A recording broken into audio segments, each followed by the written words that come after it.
I'm really stoned, but I'm back here again with my great friend Johnny Casino. We've got a new backdrop. It looks much better, doesn't it? I like it, and I love this sign that's made by my great friend also, Ernie the Hat. Y'all know Ernie, you know his signs. If you got a question, please just ask. Write me on the Instagram. Ask me your question. As long as it's not lewd or stupid, I will answer it, okay? I know there's a lot of curious people have inquiring minds and they want to know shit. If there's somebody you want me to talk to, I'll go across the fucking world to talk to somebody. I don't care. Or somebody in the neighborhood. If you want to talk to the lady that does my hair and yell at her, then you can do that. I can get Jody over here. And so I guess we'll talk to Johnny some more. You just got done doing a crazy fucking tattoo, huh? I love them kinds of tattoos. It was, is there a name for that pattern? Do you guys know?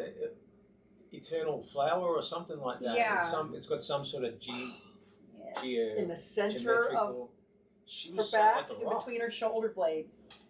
Yeah, she was tough as teeth. You're badass, man. I ain't doing that. It's all formula. That someone taught me a long time ago. A lot of those things are formula. If you find the one line that runs all the way through it, it looks like it's making all these different patterns, but there'll be one line that flows all the way through it, and then there'll be one that goes in the reverse pattern, and then it just keeps going and going. You know what I mean? Well, so that you're not going. You're like, that's pulling a line like you would in a traditional tattoo, right? As opposed to just little ones everywhere. That's why you're great, Johnny. Formula. That's why. I'm just trying to make it easy for myself. I want it to be easy. Yeah, I'm with you. It doesn't have to be, but I'm going to find the way to make it easier for me if I can. Good. Because then it's easier on the customer. Yeah, because you did that in a timely fashion and you got paid. Mm-hmm. She paid you cash? Yeah. All right. Great customer. I love her. Genius. So I know you live in Spain now. Do you tattoo much in Spain? A little bit here and there, but just more privately. Or I've got a couple of different friends that own studios here and there, and I help them out every now and then, or if something's happening, I do something. But I mainly just play guitar when I'm back home in Spain. So that's a good music scene there. Yeah, I get. You know what I mean? I can make it work. You know what I mean? I don't have to do too much to make it work. Just make sure that I'm making new records when the urge comes, and people seem to keep buying them, and keep being able to go and play concerts here and there that people like. So it's simple. I keep it that way, so it's good. Well, I consider myself a bit of a songwriter. Had to stop my songwriting career because my dog died. That's who I sang to every fucking day. I made up some great songs. I used to hear them sometimes in the morning. I'd be upstairs and I could hear Annette singing the little tunes to T and to Heck and to Wendy. But seriously though, what do you like to write about? I write. I am. When it comes to that, I have to write as close to personal experience as I can. Really? Yeah, I'm not much of a. I don't make up shit. Some songwriters, like most songwriters, will tell you that they're good at exaggerating the truth a little bit to dramatize something. Like a theatre script would be written. You know what I mean? The storyline might be just about a suburban family, but you turn it into something that's much bigger. It could be natural born killers and just a few changes. Right. But songwriting is the same. You have something that makes you really happy and you make it sound like it's the greatest thing in the world that's ever happened to anyone, or something that really pisses you off and you make it sound like it's the end of the world. That's kind of the art of songwriting. That's awesome. It's just to over dramatize.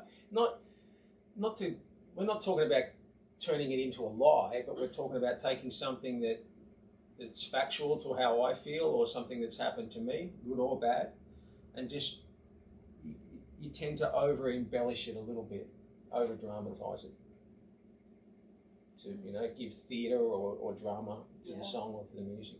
Okay. Right on.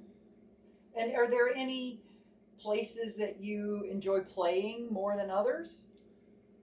Like towns or different venues or anything like that?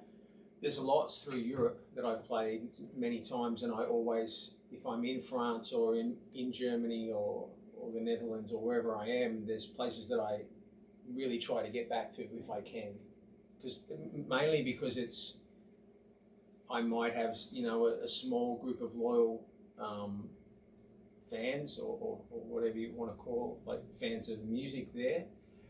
But a lot of the time it's because the venue takes care of you. Oh. Gives you a nice place, a nice hotel, or nice meals, or good drinks, or they're good to you on the night or the day after or the day before. Oh, that's nice.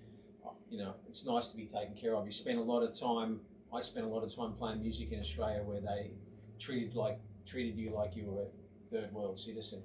In New Orleans, they treat musicians pretty shitty. You're lucky to get $25 a night. Back when I was there, So I found you don't get much. Yeah, I found in Europe you get treated more like for lack of a better description, like an artist. You know what I mean? Like, and if you say you're an artist in Australia, people will say, yeah, but what do you do for a real job? Even if you're a tattooer in Australia, like I can remember aunties and that going, that's nice, Johnny, but when are you going to get a real job? You know what I mean? Like, my dad said that too, yeah. So, yeah.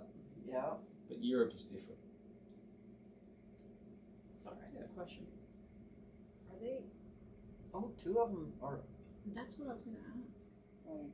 Are they Switch working? that one. I don't know. I just want to make sure it's recording. I think so. Switch off. Switch to the other Is one. it switching between them? I believe so. When I'm clicking them, it's switching. I feel like I saw that light move, so I just want to make sure. It's on Johnny now, huh? Okay. No. No, it's on both of you. Let me see. Oh, it does. Okay. All right. I just wanted to play it safe because I'm assuming the red light means recording. This is my first time producing. Yeah, and that lets us know which camera. Okay. They'll probably take this out. So. Okay. That's our producer. Can't see it. Andrea. Producers typically aren't seen when on a podcast. Have you noticed that? You just hear their voice. That's right. But I really like that. That's pro. Yeah. Try it. It's better than the last one. Each one's going to get a little better. Right. Anybody got any suggestions? You can just send me your suggestions, as long as they're not lewd. Have we got the name yet? Is that what it's going to be called? Question Time with Annette LaRue? I don't know. What do you got? I don't know. I think My Way or the Highway with Annette. Because it's not true. Because I'm interested in other people, so it's really more. Okay. No, I get it. Annette's LaRue's. Anybody got Annette's ideas? Send them to in. tattooing or something. I don't care. Yeah. I don't really even need a name, I'm not making this because I care about somebody even watching it. Like, if you guys are watching, that's great. I love it. I think it's great. But I'm kind of doing it so I can remember my friends. And I'm going to talk to some other old people in the future here, hopefully older than me, so that we can just get it on record, And so I can remember it, and the people that take over this shop, they remember, and we just it's good conversations, and I kind of resist the future and all the new technology, but some of it's really kind of cool. Some of it works pretty well, and if you can learn to do it and kind of embrace it, it's fun. It's really kind of fun. I learned a lot about. It can be interesting. Yeah. The one you did with Scott, I was like, this is good. Oh, and I just looked at his tattoos. I want to do that too with you guys. Every tattoo's got a fucking story for real tattoo collectors, you know? Yeah. Like everything. It could take hours to look at somebody's leg. Yeah. I love it. So the name doesn't matter. I don't care. It's just go to YouTube, Annette LaRue. That's where you're going to find these videos. There's me and Johnny talking, and me and the guys I work with. I'm going to get Drea. One day I'm going to get Jake Leeson on here. We'll get Jake. And when we get guests here at the shop, I'm going to get them. Steve. When I can get Steve down here, we're gonna have some nice little conversations. Hopefully I won't be so high. Okay, so let's talk about stuff that pisses us off. Oh, about what? Like driving here to work? I live 1 mile and I get mad like 3 times. Drea, you have to drive like 30 miles. How do you do it? You're young. I don't mind it. I don't really hit traffic. And Oh, good. I enjoy it. It gives me time to listen to music I shouldn't listen to at work, you know? Okay. Well, thank you. I appreciate that. And, you know, when I was apprentice, I lived about 30 miles from where my apprenticeship was. And unlike you, I didn't have any money. I was pretty broke. And I would have to scrounge to get gas money to get to work. And a lot of times my car or my motorcycle would break down on the way home and stuff. But I made it to fucking work, and I finished my apprenticeship, and I did it. It was the best thing. So I just hope that never happens to you. And if it does, I'll come get you. It's all right. Down, I mean, just call me. I'm from California, so I'm used to a 30-minute at least commute, honestly. Okay, at least good. this one doesn't really get backed up traffic too bad. Okay, good. So, did anything happen to you today to make you mad? No. Customers were Very good. nice today? Yeah. Sunday. It's mellow here today. We don't have the cartoon characters here Oh, man. Don't You want worry. to talk some shit on them? Don't though? worry, AI will cut that out. I hope. You want to talk some shit on them? No, we can. I don't have to post everything. I can block them from seeing it. I'm kidding. We'll cut that out. Let's talk about that you still do a proper apprenticeship here if you work here, as opposed to what I see. Can I tell you a story about when I first moved to Spain? Yeah. Okay. So I first moved to Spain, and me and my wife are sitting in a little bodega having a glass of wine and eating some cheese, as you do, right? And the waiter comes over to me and says, he could see that me and my wife were speaking English, not Spanish, and he walked over and he spoke English, and he said, "Hey, I really like your tattoos." And I said, "Oh, thank you." And he goes, yeah, he goes, "They look like old school tattoos." And I said, "Yep." I said, "They're kind of traditional tattoos." And he said, I do tattoos. And I said, and I just looked at him and it just came out of my mouth. I said, "No, you don't." And he said, "No, yes, I do tattoos. I make tattoos. I'm a tattoo artist." And I said, "No, you're not." And he said, No, I don't think you understand me. I'm a tattoo artist." And I said, "Again, you're not." And he said, "Why?" And I said, "Because you're serving me wine and cheese in a bodega. Tattooers don't serve wine and cheese in a bodega." Yeah, they eat it. And he goes, "Right." And he said, "No, I'm sorry, I'm learning. And I said, "Okay, now I understand." Yeah. Anyway, me and Mayor are sitting there, and half an hour, 45 minutes goes by, and he comes over and he says, do you do tattoos?" And I said, "Yes." And he said, "Okay." And then another 15 minutes goes by, and he comes over and he goes, "Do you think I can get your telephone number and maybe one day, like, I could get a tattoo from you or something like that?" And I said, "Of course." So I gave him my phone number. About a month goes by, and the phone rings, and it's a strange number, but I answer it, and this guy answers. He said, "Hello, you remember me? I served you wine and cheese in the bodega." And I said, "Oh, okay." Oh, you're the waiter. He goes, "I'm wondering if we can meet for a coffee and I can ask you some questions about tattooing." And I said, "No, I don't drink coffee." And he said, "Well, I could buy you a drink or some wine, and I just want to talk to you about tattooing." And I said, "No." I said, "I'll tell you what you can do, though. You can come and get tattooed by me and pay me to do a tattoo on you, and you can ask me as many questions as you like while you're getting tattooed." And he said, "Well, at the moment I don't want a tattoo." And I said, "I can't help you." About a month goes by, he calls again. He says, "Do you think if I buy you lunch, like, we could talk about tattooing?" And I said, "No. You can come and get tattooed by me, pay me for the tattoo, and you can ask me as many questions as you fucking want." He still said, "No, I don't want to get tattooed." About 6 months later, I'm walking through my little town where I live in Spain, and I notice a new tattoo shop opened. There's already too many tattoo shops in this tiny little town, but I notice a new one, and I'm like, "Fuck, another one, Jesus." And I look, and I'm looking through the window, and of course it doesn't look anything like a real tattoo shop. It looks like some weird fucking dark nail salon or something like that. Not the kind of place that I would want to go in and get tattooed, but I understand that everything's different these days. And I'm looking through the window, and someone's looking straight back through the window. Well, it's their big window pane, and they're looking straight back at me, and I'm like, I think I know that face.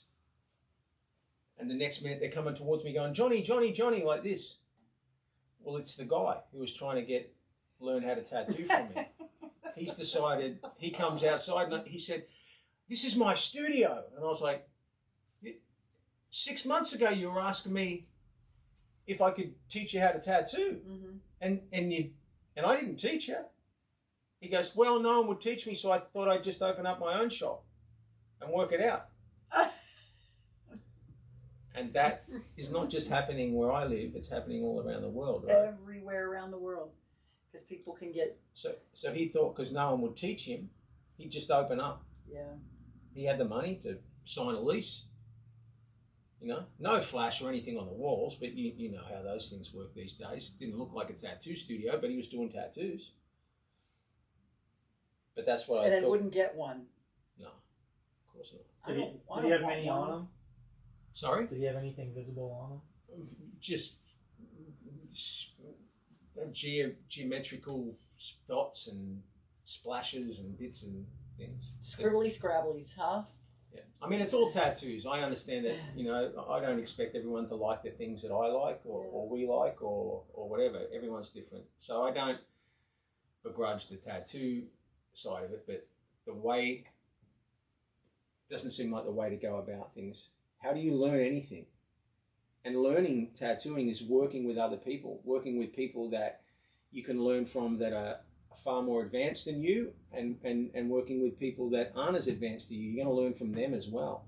And if you're working alone and you still haven't been taught how to tattoo, there's only so much you can learn from YouTube. There's only so many things or so many lies that they can tell you on YouTube that it's not really like that. It just doesn't portray the whole truth at all, not even close. Yeah.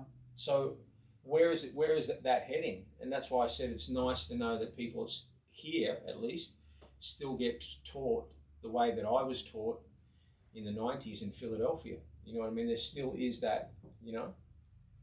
I might say that Drea and Jake don't get yelled at as much as... Actually, I had it pretty good, actually. I was pretty lucky, but I've seen other people get yelled at. Well, here's my philosophy on that.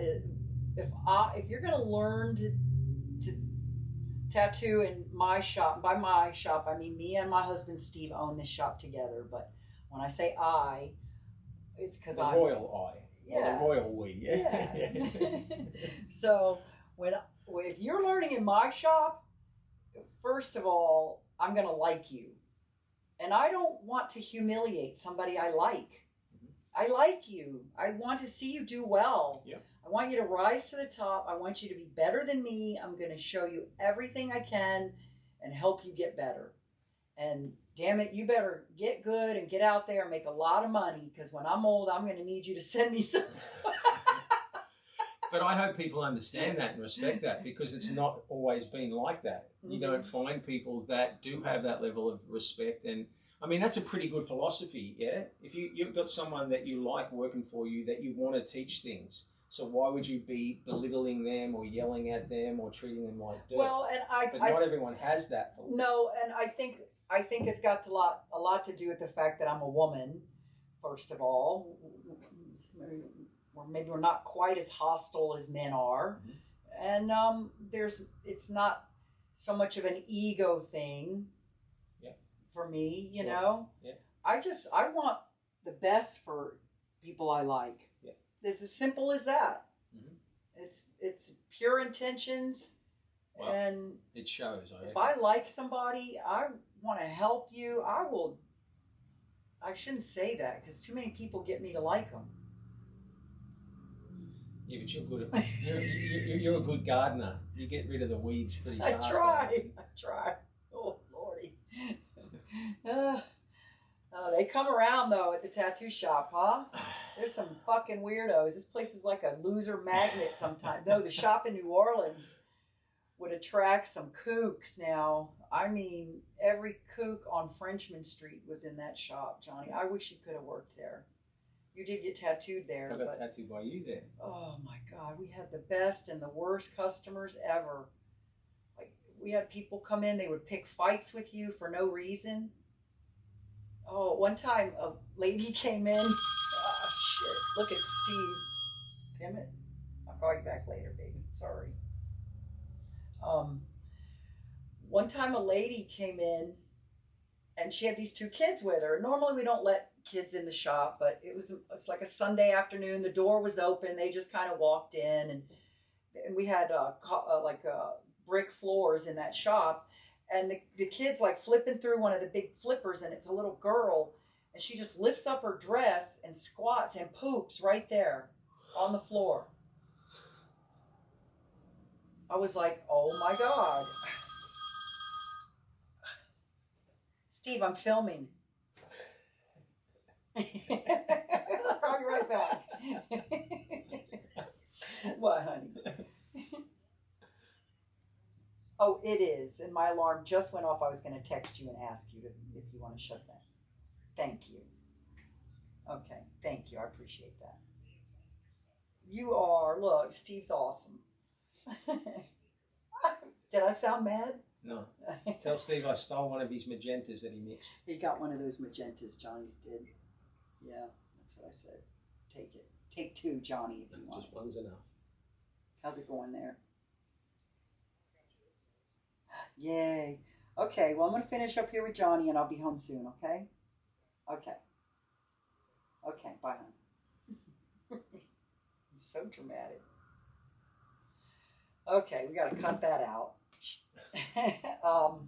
What were we talking about? I forgot. Apprenticeships, teaching. You had some weird kid at your shop in New Orleans. That was a great story, and the momentum was going, wasn't it? Pooping on the ground. Yeah. The little girl, so she poops on the ground, and I am like, oh my God. And my floor person did not know what to do.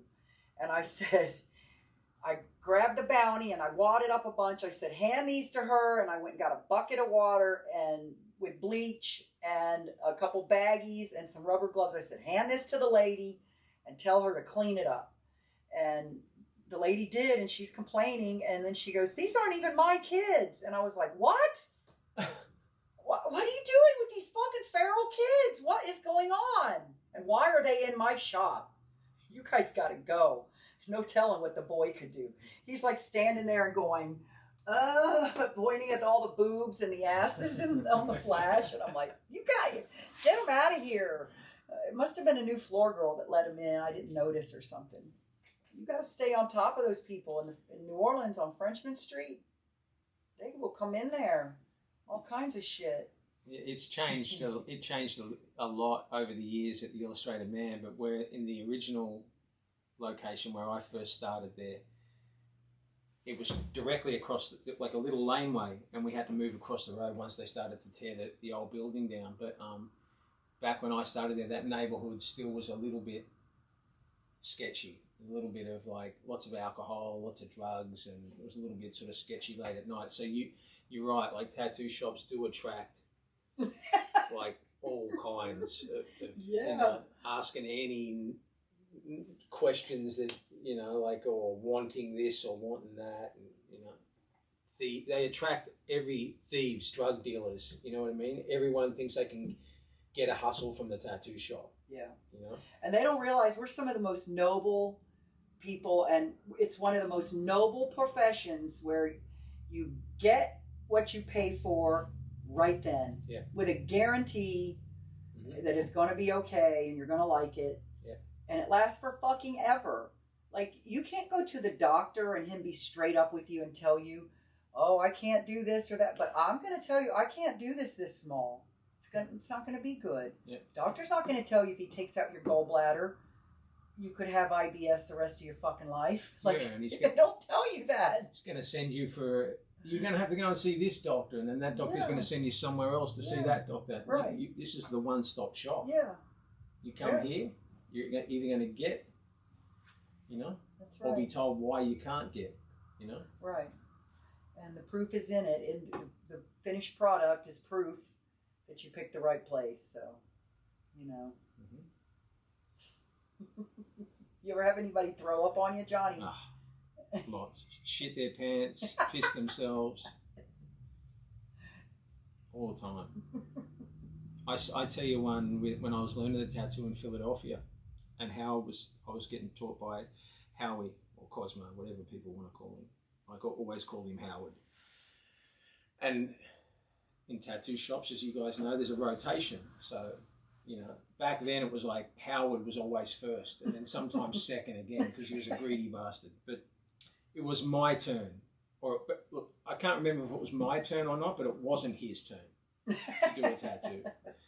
And this woman walked in, and she was pretty sexy, and she knew what she knew what she had, and she was flaunting it around. And he just looked across at me. I think it was me and Billy were there. I think it was me and Billy. Billy was the floor guy at the time, who later became a tattooer. But he looked at us, and he looked at me, and he just goes, "You're not fucking doing it." And I was like, oh no. I was like, okay, like he's the boss, and he's the, you know what I mean? Like I'm like, okay, fuck, well that sucks, but all right. It was the best karma ever. So he's tattooing. I can't remember exactly what it was, but it was small, and it was okay. It was somewhere. Maybe it was on a leg, or maybe it was here or somewhere. But she, you know, the old chessboards that we used to use, yeah, right? You put her on the chessboard, but she didn't need to be as naked as she was. She decided that she was, because she was a bit of an exhibitionist, she all she had on was her knickers and a bra. And I'm like, okay. Where was the tattoo going? I can't remember if it was just on a leg here or it was here, but it was just like, did she really need to be that naked, like, to get this tattoo? And he put her on the chessboard as well. So right? she's all right. poked out. And I'm like, all right, you know. And but she loved it, and she was, you know, flaunting herself around and stuff like that. And he was loving it as well. You know him, you know what he's like. He was loving it. But then me and Billy are sitting in the next station around the wall, right? And the machine's buzzing away, and then all of a sudden I just hear, "Billy!" Billy jumps up with the phone in his hand, and he runs into the next room. And I could just hear Billy going, "Oh no," you know what I mean? And he's like, and Howard just like going, "Fucking clean this up, man, clean this up." And I'm like, "Oh, I wonder what's happened back there." I get back, and as I'm getting back, I start to realize what's happened. She's completely shit herself. Oh no! And because she just had like a little string bikini kind of thing, it's gone everywhere. No. It's everywhere. Ooh. Of course, she's not as happy with herself as she was before when she was flaunting herself around. She's now got shit and everything down the legs and on the ground all over the chessboard. There's poor Billy fucking with a bucket and mop in hand and paper towel trying to clean it up. He had to carry her to the bathroom and stuck her in the bathroom. She was in there for about 20 minutes trying to wash her knickers by hand in the sink of the... So I thought to Howard, I said, "You happy now? You happy you stole that one from me?" He's like, "Fuck you, Johnny, shut up." You know what I mean? But all he did was just like, and you know, again, you know him, he just got up, walked away from it and said, "Clean that up." And just went somewhere else until it was sorted. Yeah. He finished the tattoo. She come back and she got it finished Oh. after she spent 20 minutes in the bathroom. Oh, that's But terrible. it happens, you know that too. Stuff happens. Literally. It's not all the glam and glitz that, you know, that they decided to put on TV. What was that? What year would have that been, Annette? In the early 2000s when it all went on TV? And it all got to look so rock starish, yeah? I can't remember. With all these TV programs, it was whenever it was. I only know because of Matty Let's Runk find out. torturing me with him when he used to come and visit me in Australia. When did Miami? When did Miami Ink start? Here's what I found. No. When did the TV show Miami Ink start? I found this on the web. 2005. Right. So once that was on TV, it all started to look very glamorous and very, you know, rock starish, right? all these, all these people that were tattooers, all of a sudden, everyone was looking at us going like, you're this big, important, and people lose the fact that it's a job. It's a regular job, like anything else. You've got to clean the floors. You've got to clean the bathroom. You've got to do all those things. And it should never be considered as something that's any more than it's a job. We are giving a service to people. It shouldn't be any more than that. I don't think it should be. You can tell me I'm wrong. I'm happy to be wrong. No, it is. And, I meet a lot of people that say, they have a lot of tattoos, and I'll be like, oh, are you a tattooer? And they say, no, I'm just a collector. And I've thought about it, and it's like, without them, we're nothing. I couldn't even do this. Without people walking in the door to collect these tattoos every day, I wouldn't be anywhere. So I am super appreciative of people that get tattooed every fucking day, that walk in the door, because this is a walk-in tattoo shop. Mm-hmm. And if they didn't walk in and see us and trust us to tattoo them, mm-hmm. I wouldn't have everything I own. Yeah. Because everything I own, I have because of tattooing. Everything. These awesome fucking shoes and these Chihuahua socks and these jeans, this belt and this watch and these rings and my hair color, this phone, every fucking thing. Everything I own. The cameras we're filming this on? That's right. And my life has been like that since I discovered it. And if you're good to it, Lou told me, be good to tattooing and it'll be good to you. And I've always tried to remember that. And be good to tattooing means be good to your customers. Be good to your customers because you want them coming back. Don't cheat them. Mm. And don't cheat your fellow tattooer. Like, think about... Yep. Don't undercut people. Keep the value of tattoos high. And respect yourself and respect your customers. Don't treat them like shit. Don't overcharge them just because you can. Yeah, there's nothing worse there's nothing worse in a tattoo shop when you get that when people don't respect each other inside the one shop, and there's little sort of toxic things happening, mm-hmm. and people jumping in on others or trying to. That's the beginning of the end. We don't tolerate that here. If somebody comes here to work and they don't work with us, then they're going to not be working here. Mm. And sometimes people might get their feeling hurt, but they, it's just the way it goes. This is my place, and this is me and Steve's place, and the guys that work here every day, Chris and Chuck and Jake and Martin. And when Lester was here, you had to get along with all of them if you wanted to work here. Yeah. And it comes down to also everyone working here being your friend. You care about them. That's the only way I can work. I can't work with people I don't know or like anymore. I did it in New Orleans. And that was the downfall of that shop, was hiring people that I didn't already know or know closely. Yeah. Or, or just even if I didn't know them really closely, I knew of them and knew their character. After Hurricane Katrina hit New Orleans, I had to hire anybody I could to run that shop. It was crazy there, and there was no place to live. It was hard, and it just started the downfall of it for me.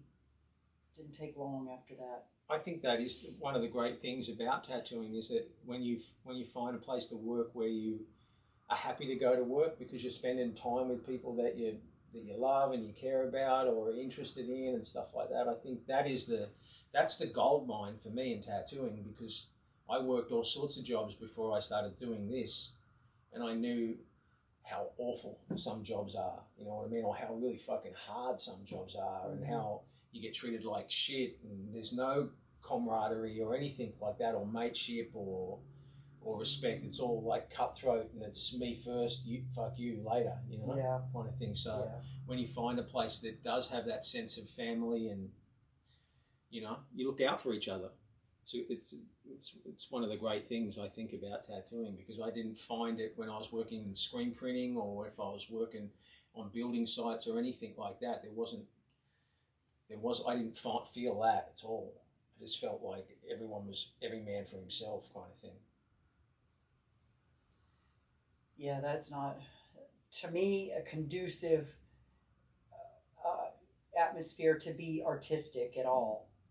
It's stifling. No. Yeah. But working regular jobs is one of the things that I'm really happy that I did, because you learn to appreciate when you don't have to do that. Well, I didn't learn to tattoo till I was 27. I was 26. Yeah, so I had a bunch of jobs because I started working at like 10 in my neighborhood and stuff. Yeah, so I had some shitty fucking jobs, Johnny. They were pretty shitty. No, but they make you who you know what I mean? Like you gotta wade through the shit before you can get to the golden mile. You know what I mean? Like it kind of makes you who you are a little bit. I see so many young people that just seem to in this industry that never had a regular job. Yeah. And 9 times out of 10, that's the reason that they don't turn up for work on time, because they just think, the shop opens at 11. I don't have an appointment till 1. I can be there at 11:45, and it's okay. No, the shop opens at 11. Like, how hard is it to be at work at 11 o'clock? I know. Fuck it. It's not 7 o'clock in the morning. It's not like you're a baker and you've got to be there at 3 o'clock in the morning baking bread. Like, it's 11 o'clock. Get to work on time. Yeah. But a lot of people that I've found in different places over the years, it's because they never really had that sense of like starting at 7:30, your lunch break is at 12 o'clock each day, and you're finishing at 4 o'clock in the afternoon. Like you had it, that was it. Clock on Monday, finish on Friday or Saturday, you know? That scheduling, you know? Yeah. That work ethic or something like that.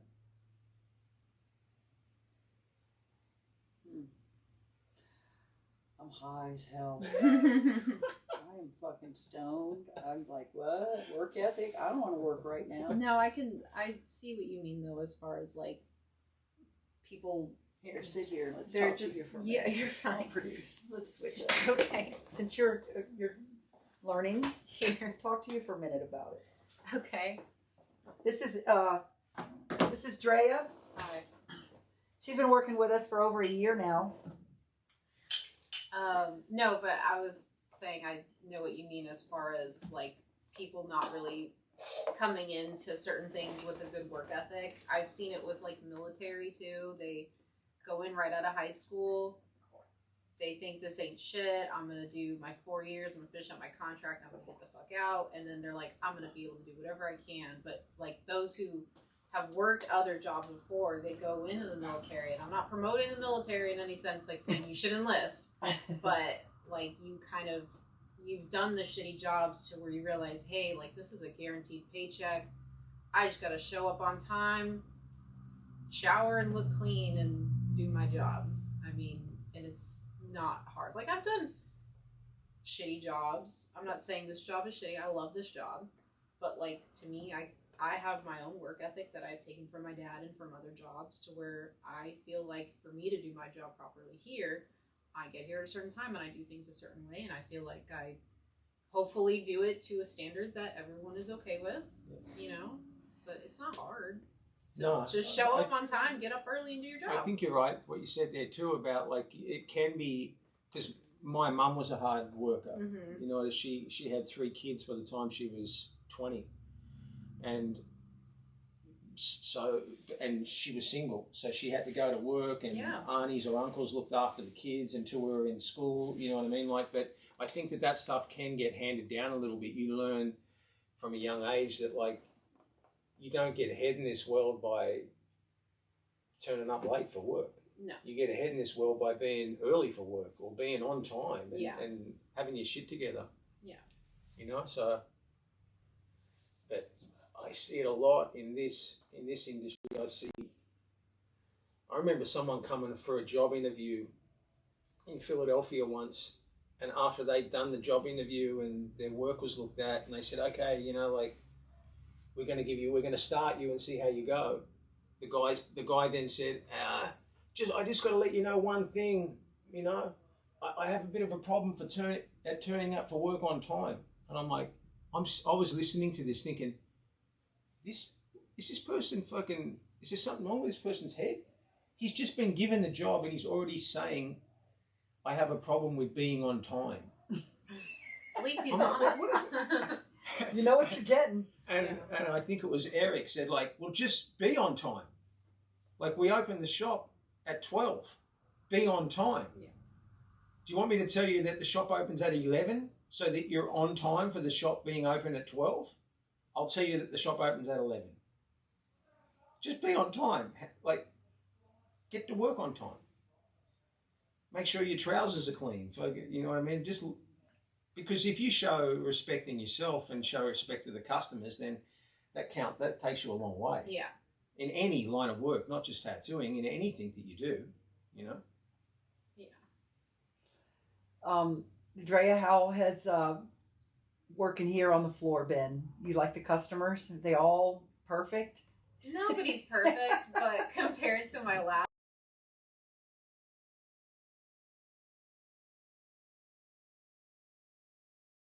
customers here are coming in because they want something from us. I mean, like at the grocery store, everybody's going there, they need food. It's a necessity. People going into the GameStop that I worked at, they're asking for a luxury, but you kind of got to hold their hand. It's kind of similar. They're just not as needy somehow. But here, I kind of feel like the one-on-one interactions with the customers is, I don't know, more organic, I guess. Like, I feel like I'm getting a satisfaction in helping somebody get something that they really want, that means something, or, you know, even just a more comfortable, I mean, I'm not saying we're not professional, but you can kind of shoot the shit with them and get comfortable with them and, you know, develop like a healthy client and, you know, employee relationship that makes them want to come back. Because that's something that people do like that we have here. You know, we don't have walls in between the stations. We all interact with each other, and that's something that a lot of people have told me they really like, is how, you know, we interact with each other, you know, like it's comfortable. You mean we pretty much talk shit to each other on a daily basis? Yeah. And scream at each other across the room. Complain about what's for lunch and, you know. No, but if you are interacting with them, especially, you know, your job at the moment being the floor person and taking care of the customers, if they're relaxed before we've got them in the chair, then that makes our job easier as well. So it's a really good advantage for us if the customer knows what they're getting, knows where they're getting it, knows how much it costs, knows the process, and they're chilled before they even sit down. It's good because I've worked in places where there aren't floor people, and you got someone sitting at the counter doing a tattoo, who's doing a tattoo and lining one up for someone out the back, and they've told them one thing, and then that person out the back has got a completely fucking different idea. Customer sits down, doesn't know what they're getting, where they're getting it, how much it's going to cost, and then all of a sudden someone's pissed at someone else, and the customer's sitting there in the middle shitting themselves. And so it's good that they're relaxed when it comes their time to get tattooed. Yeah. I will say I do get some pleasure in telling people, like, it's crazy when people like call asking about their underage child getting a tattoo. Like, me having to tell them, like, no, sorry, our shop policy is 18 with ID. It brings me back to like when I sold video games and these kids try to get their parents to buy them like Grand Theft Auto and stuff like that, and they'd be like, oh, my son wants this, and I'm like, yeah, I can't really sell it to them because it's got like hookers and stuff in it, you know, and I'm just kind of like playing that same role here. Like, no, I'm sorry, you gotta be an adult to get a tattoo, you know? Well, and then they try to complain, and I'll just be like, it's an adult activity. I think so too. Like, there's also something kind of like, I mean, not us like freeing, there's like a sense of independence. Like, I didn't get my first tattoo until I was 18. I didn't tell my dad about it because I didn't want him to know, but like I was like, cool, I can go do this thing on my own. I went with a friend. I put it somewhere he couldn't see it, and here I am 11 years later covering it up because it was stupid because I was dumb. But it's like, if you're going to get a tattoo, wait till you're 18 so you can cover it when you're 28, you know? Like, you're going to like just do something small. Don't do a quote from a Stairway to Heaven song on your back and then wonder why you're so limited on freaking cover-up. So you're doing a giant dragon, and you know, it's not like I'm gonna see it back there, but I know it's there. And you get to shatter dreams daily, don't I you? know. Yeah. It is 18 here, the limit in this state. Not the state. I think you can get tattooed with parental consent at age 16 or 15, but we're strictly here. We choose to be 18. I remember working in the northeast of Philadelphia in the 90s, and I was working the shop by myself one day, and this family came in, and they all wanted matching tattoos. And I think the rule up there is with consent, even at 15, or with consent, there was something. It wasn't 18. There was some rule, but the shop rule that I remember was with consent they needed to be 16 and over, but they needed consent if they were 16 or 17. Parents needed to be there and sign waivers and all that sort of stuff. Anyway, this family came in, family of husband and wife and 3 kids. One kid was, I want to say 19, the next kid was 16, and then the other kid was 11. And they wanted matching tattoos, the 5 of them. And I said, okay, well, I can tattoo the mother. I looked at the mother and father. I can tattoo you two, and this child here, who's not a child anymore because he or she was 19, and I can even do this one with consent. You just need to sign the waiver, but I can't tattoo the 11-year-old boy. That's and they were like, well, what do you mean? We're his parents. And I said, I can't, and I won't, even if I could, to be honest with you.